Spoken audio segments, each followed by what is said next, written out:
지난 22일 진행된 서울시의회 임시회 시정질문에선 학령 인구 급감에 따른 대책과 현 자치경찰제 문제 등이 다뤄졌습니다.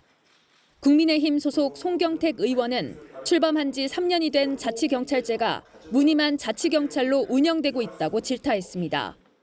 지난 문재인 정부는 자기 뜻을 따르지 않는 검찰을 두고 개혁 면모를 쌓기 위해서 무늬만 자치경찰제도를 도입했습니다.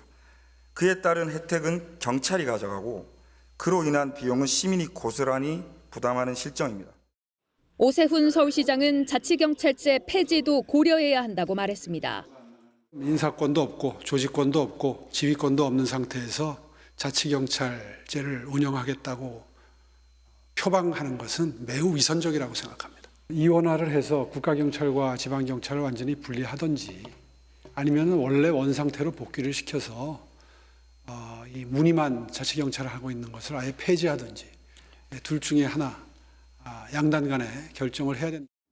이에 송 의원은 자치경찰 폐지보단 자치경찰 소관 사무인 아동학대와 교통법규 위반 등의 생활범죄 통계를 자치구별로 공개하는 사업에 서울시 자치경찰위원회가 나서도록 하는 등 제 역할을 할 수 있도록 해야 한다고 제안했습니다.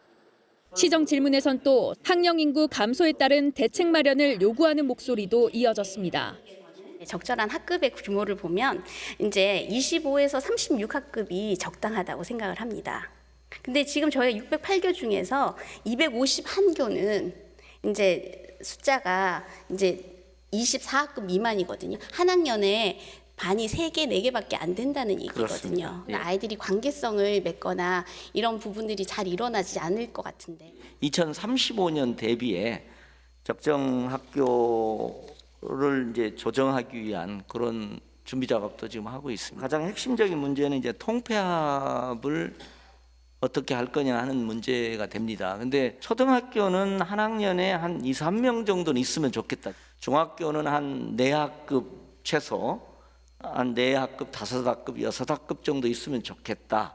그 이하로 되는 학교에 대한 통폐합 문제가 발생하는 겁니다. 근데 이걸 기계적으로 할 수 없다는 게 저희가 또 약간의 딜레마가 조금 있습니다. 그러나 큰 흐름에서는 통폐합은 불가피하다 이렇게 생각하고 있습니다. 조 교육감은 그러면서 학교 통폐합 문제는 여러 변수가 있는 만큼 종합적인 관점에서 고민해야 한다고 말했습니다.